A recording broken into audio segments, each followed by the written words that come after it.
சற்று முன் கிடைக்கப்பெற்ற மிக மிக முக்கியமான செய்தி ஒன்று வெளியாகியிருக்கு. அதாவது திமுக தலைவர் ஸ்டாலின் வீட்டில் நடந்த அதிர்ச்சி மரணம். இதனால் துர்கா ஸ்டாலின் அவர்கள் கண்ணீர் விட்டு அழுதாங்களாம். அதாவது முதல்வர் ஸ்டாலினோட மருமகன் சபரீசனின் தந்தையான வேதமூர்த்தி உடல்நலக் குறைவால் நள்ளிரவில் காலமானார். அவருக்கு வயது 80. உடல் குறைவால் பாதிக்கப்பட்டிருந்த வேதமூர்த்தி சென்னை ஓஎம்ஆரில் இருக்க மருத்துவமனையில் சிகிச்சை பெற்று வந்தார். ஆனால் சிகிச்சை பலனின்றி நள்ளிரவில் காலமானார். அவரது உடல் கொட்டிவாக்கத்தில் உள்ள இல்லத்தில் அஞ்சலிக்காக வைக்கப்பட்டிருக்கு.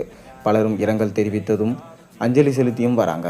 தமிழக முதல்வர் மு க ஸ்டாலின் மருமகன் சபரீசனோட தந்தை பெயர் வேதமூர்த்தி.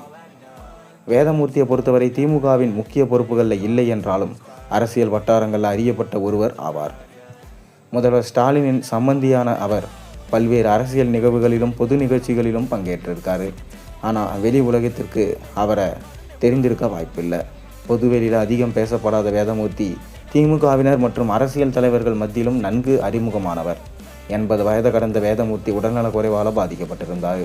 அவர் சென்னை ஓஎம்ஆர் சாலையில் உள்ள பிரபல மருத்துவமனையில் சிகிச்சை பெற்று வந்தார். இந்நிலையில் சிகிச்சை பலனின்றி நள்ளிரவில் காலமானார். சபரீசனின் தந்தை வேதமூர்த்தியின் உடல் சென்னை கொட்டிவாக்கத்தில் உள்ள ஏஜிஎஸ் காலனியில் உள்ள இல்லத்தில் பொதுமக்கள் மற்றும் தலைவர்கள் அஞ்சலிக்காக வைக்கப்பட்டிருக்கு. இறுதி சடங்கு நாளை வெள்ளிக்கிழமை நடைபெற இருக்கு. முதல்வர் ஸ்டாலின் மற்றும் துணை முதல்வர் உதயநிதி ஸ்டாலின் மற்றும் பல்வேறு அமைச்சர்கள், திமுக நிர்வாகிகள் பலரும் அஞ்சலி செலுத்திட்டு வராங்க. அதே போல் பலரும் இரங்கல் தெரிவிச்சிட்டு வராங்க. வேதமூர்த்தியை பொறுத்தவரை மிகவும் எளிய குடும்பத்தை சேர்ந்தவர். அதே நேரம் அவரது மகன் சபரீசன் முதல்வர் ஸ்டாலினின் மகள் செந்தாமரை ஸ்டாலினை காதலித்து திருமணம் செய்து கொண்டார். இவர்களுக்கு ஆதித்யா என்ற மகன் இருக்கிறாங்க.